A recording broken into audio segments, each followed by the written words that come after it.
Thank you, Bruce. You're welcome. So give me a little nickel tour of your life leading up to getting into acting. I mean, you did golfing too, I understand. You know, tell me a little bit about that. Acting was right out of college. So I'm just this normal guy, went to school, played sports. I went to Pitzer College in Claremont, got a degree in math and economics, and I played on the tennis team and was maybe going to go to graduate school in economics and give the tennis tour a shot, and came down through LA to play some tennis tournaments and kind of fell into show business right out of college. And so I told my mom and dad, hey, what do you think about not going to graduate school? And I know I played tennis my whole life, and I got a national ranking, and I thought, what do you think about giving this acting thing a shot? And what'd they say? Well, my dad's a businessman, and he said, listen, he goes, I want you to sit down and tell me your business plan. So I spent 45 minutes explaining to my dad what it would mean to be in show business and what my plan was to actually get work and pay bills. And after 45 minutes, he kind of looked at me and he goes, huh, I'll be damned, you did think about this. Go give it a shot. And that was 32 years ago. So what were some of the, you decide you want to be an actor, how did you start off? You know, that's $1 million question. How do you start off being an actor when you don't grow up in Hollywood? So part of the business plan was, well, you better get yourself an agent, find a place to live, start acting class, and start poking around and see what's what. And one thing leads to another, and you get an agent, they send you out, and you start reading for things, and hopefully by the grace of God, you book something, and you see what it's like on a movie set. Well, what was your first job and what'd you think? Oh man. Well, let's see, the first job was actually a commercial for Equitable Life Insurance. And I didn't know anything. And luckily this young actress kind of showed me the ropes as I got there. I walked on and I had that deer in the headlights look of there's trailers, there's cameras, there's people, I don't know what to do. And this girl comes up and grabs me right by the hand. She goes, hey, you're an actor, let me show you what to do. So she kind of was my mentor for the day. And that was my first job. And then the first real job was I almost got a contract role on General Hospital. And the casting director knew I didn't know what was going on. And he said, listen, you need to study, you need to come to the set every day. And I was working my way up the ladder with the callbacks. And he said, in between callbacks, you need to come to the set and see what the actors are doing. I didn't get the role, but he said, you're going to get a recurring role. And I worked a couple years on General Hospital, and I'd get a line here or there and learn how to hit a mark and deliver a line and what the process is of making a TV show. And that was kind of my first education. Sorry. It's okay. That's good timing. Robocop 3. I mean, this must have been a big break for you. Tell us about how that came into your life. Wow. Getting Robocop 3 was a real interesting story. I was, kind of knocking around, barely paying the bills, and I hadn't done a lot. Did a few commercials, little things on TV, but nothing really big. And I remember the year before, I saw these signs that said location shooting for Robocop 2, and I remember that vividly. I go, wow, wouldn't that be great to be following that sign to a location that I was working on? So flash forward the next year, nothing's going on.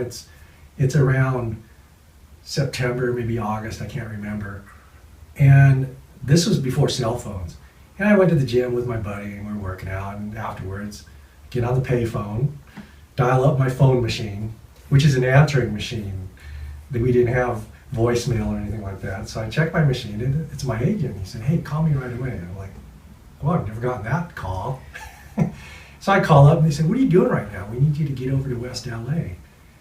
I said, well, I'm on the other side of town. And I said, I can get there, but I got to go home and shower. And they said, don't worry about that. I said, I don't have anything with me. And they said, don't worry about that. Just get over there. And I'm thinking, well, I got to read or I got to clean up. And they said, don't worry about it. So I'm in my gym clothes and I drive over to West LA, and Stephen Jacobs, the casting director, greets me, and there's nobody else there. And he brings me in and he says, so we're making this movie called Robocop 3. Do you know the Robocop series? And I hadn't seen him. I was honest, I hadn't seen him.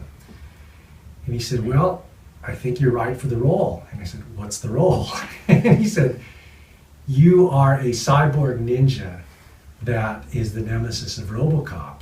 And my eyes got wide and I said, well, that's real interesting. He goes, you are the perfect fighting specimen. And I thought, well, that's not really me, because at the time I was like 162 pounds and I was in shape, but I'm not, who can take on Robocop? So he goes, listen, come with me. And I said, okay. And I thought he was going to walk me to the next office. Well, we go and get into his car and I'm like, where are you taking me? And he takes me over to their production offices, maybe 3 miles away. And there's Fred Decker, the director. And he comes walking out of another room and he's working on finishing the draft of the film, finished writing. And he's in socks and he looks like a college kid that had come out of his dorm room and his hair is kind of messed up. And he goes, oh, you're Bruce. I'm looking forward to meeting you. And I'm like, oh, hi. And he goes, oh, I'm the director and I wrote this. And I'm like, oh. So he kind of gives me the one sentence. He goes, well, you look like you could play the part and this is what it involves. What do you think? And so we talked a little bit about what it would be to be the ninja cyborg that looks like a human that takes on Robocop. And I said, yeah, okay. And I wasn't really sure what to make of it. And I got home and there was a message on my machine and they said, you got the role. And I was thrilled.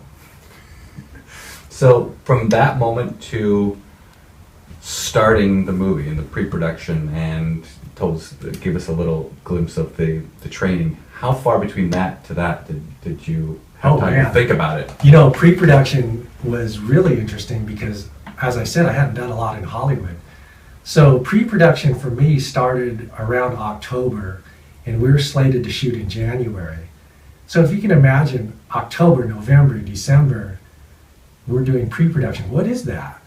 So for me, it was learning martial arts.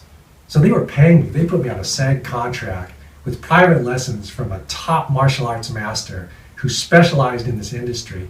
And his name is Bill Ryosaki, and he was actually the bodyguard to the kid, the bad kid in Robocop 2. And then he became my primary stunt double and martial arts coordinator and instructor for Robocop 3, because where else are you going to find a 6'2" Asian guy that can do martial arts to double me? It was him. He was perfect. So he trained me every day, and I was being paid for it. And he'd take me out to lunch every day. And I thought, this is the most amazing thing to have martial arts classes from a master. And then they told me that, well, we need to do special effects. So I would split that time between training and going to Rob Bottin's studio. And Rob Bottin is the fellow who created the look of Robocop, the Robocop suit. He's Academy Award winner for Total Recall. He was the top special effects makeup guy in the industry. And I said, oh my God, I know who Rob Bottin is. So I went to his studio and they did all the castings and etc. for the Otomo Android doubles of me, and that was just, if you're into special effects at all, that was a close-up view of how it's all done. And they flew me up to Monterey to do 3D imaging, computer imaging, which had never been really done before. I think the first time they used it was on one of the Star Trek movies. And so I was one of the first in Hollywood to do that, where they would do a computer-generated lathe image of my head, and then they would go off of that to create the animatronic robots of Otomo. And this was 3.5 months. And then they pushed off shooting from January to February. So it was like 4 months of this before we even started. So that was an amazing experience. Sounds like it. I mean, well, tell me a little bit more about Fred Decker. You know, your first impression of him and what he was like from beginning to end of this movie. I mean, he's the captain of the ship. Right. Oh, the first time I met Fred Decker. The first time I met Fred Decker was in the office when the casting director took me to him. And he walked out from an antechamber office where he was writing. And he, like I said, he was in socks and he looked like a college kid that was finishing his term paper. And my view of what Hollywood directors was they're intimidating and they're Hollywood and they're forceful, and here's this gentleman who was a real fan of the genre of science fiction, and I later found out of horror.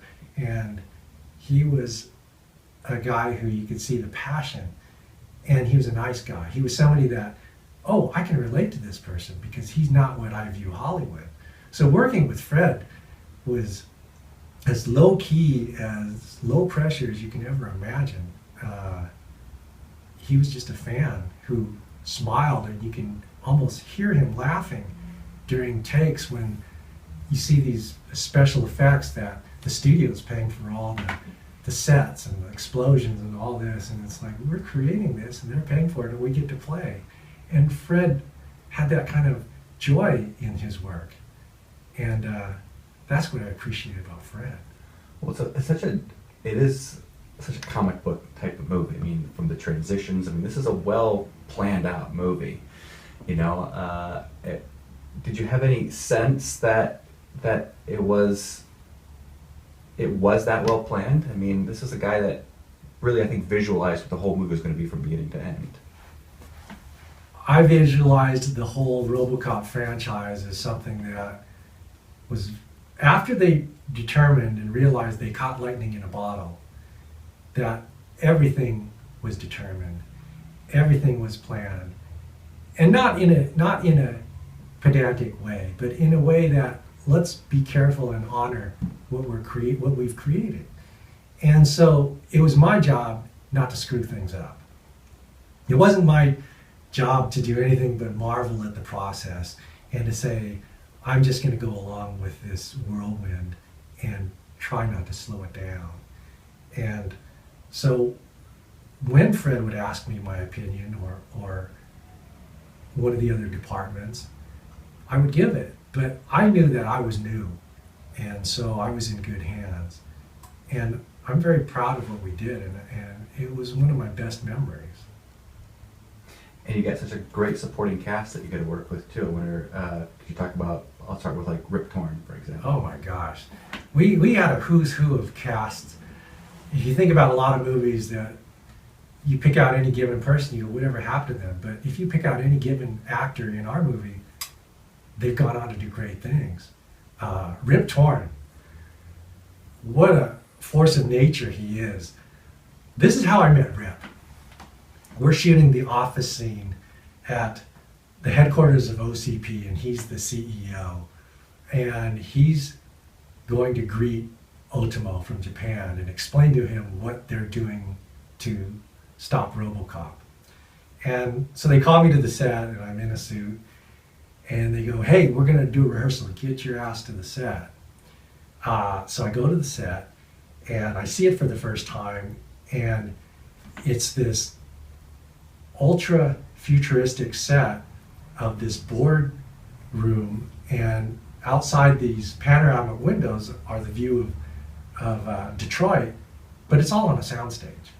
I mean, Detroit is this huge photo that we're looking at. I'm just marveling at it, but I don't have time, because all of a sudden I hear, okay, let's get this rehearsal done. And I hear this booming voice, and it's Rip. He's tearing it up. I mean, he's the commander of everything around him.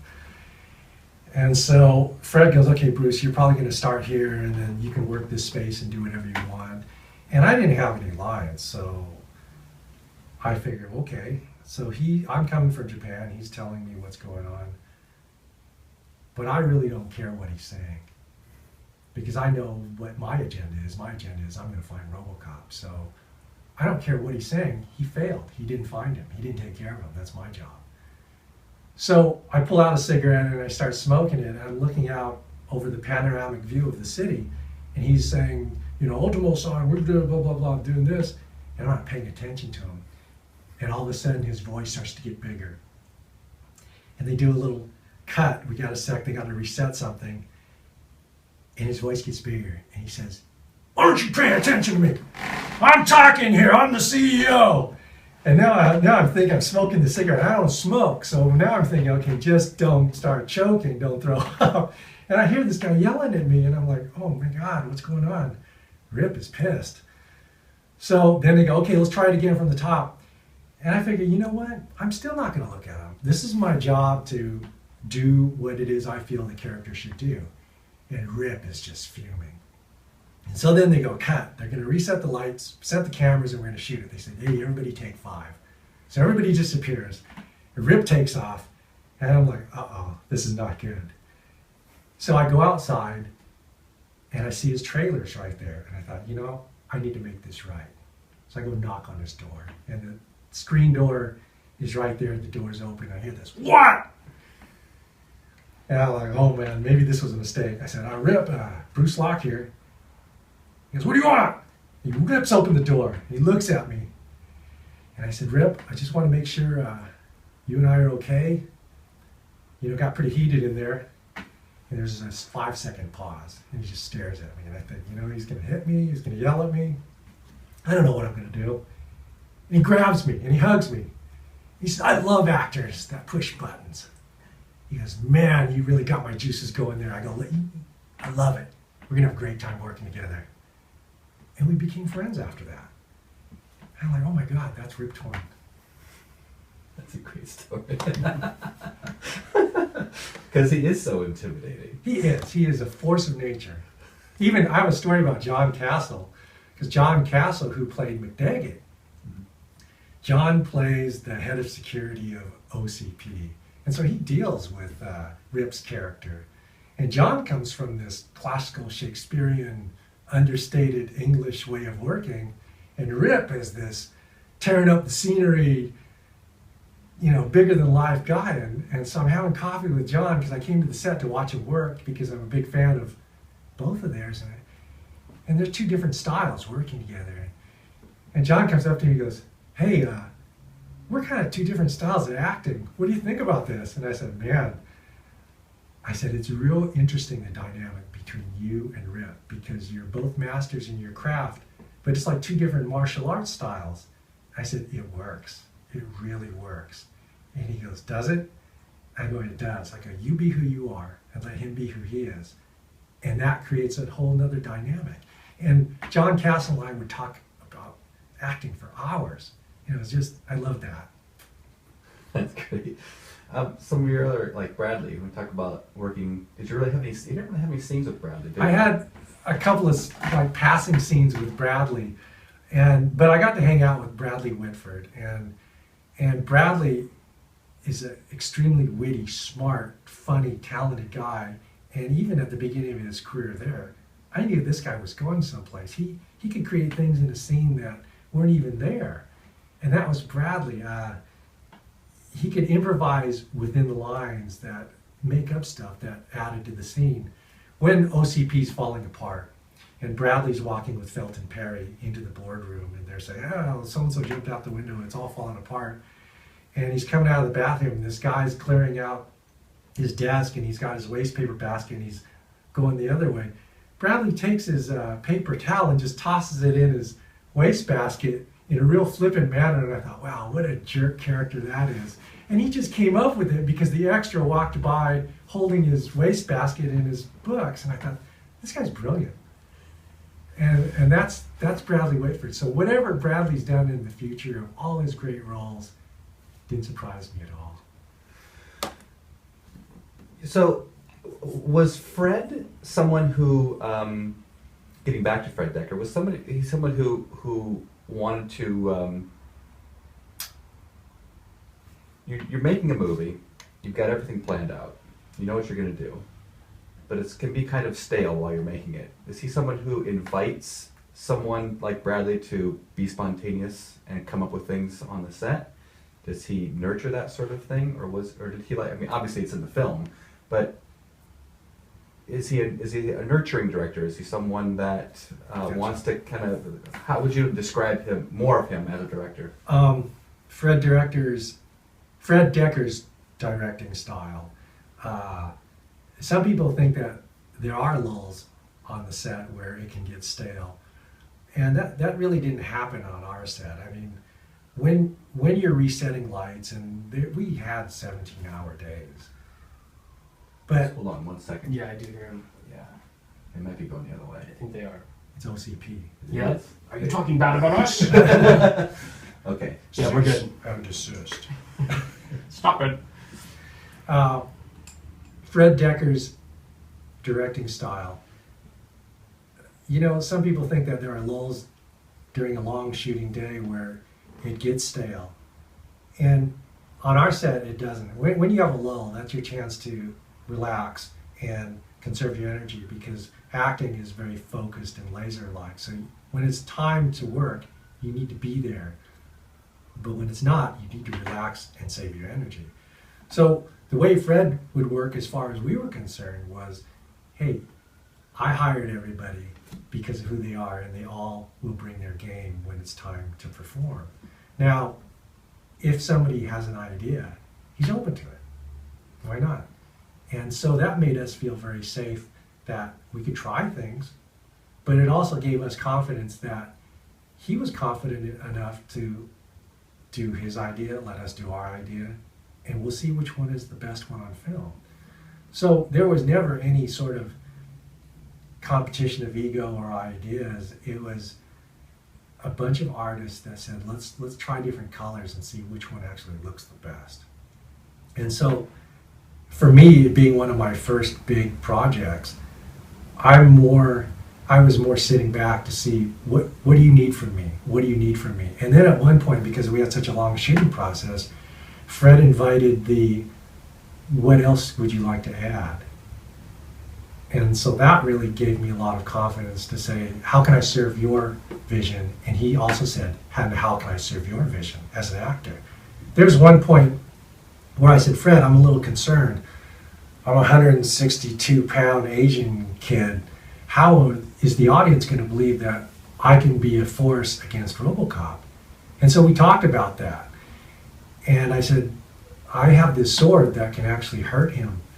Do you think we need a scene to foreshadow that, where we know it cuts through steel? And that's where that scene came from in the gas station, where I'm looking for Robocop. I find the map and I cut down the metal signpost. That's where that scene was born from, was to foreshadow for the audience that this guy's sword is special. And that was early on in the process. That gave me the confidence in Fred that he really does have an ear for what our input is. But of course, I didn't want to give too much because I didn't know whether my input was valid. So Fred was really easy to work with. That's cool. Yeah.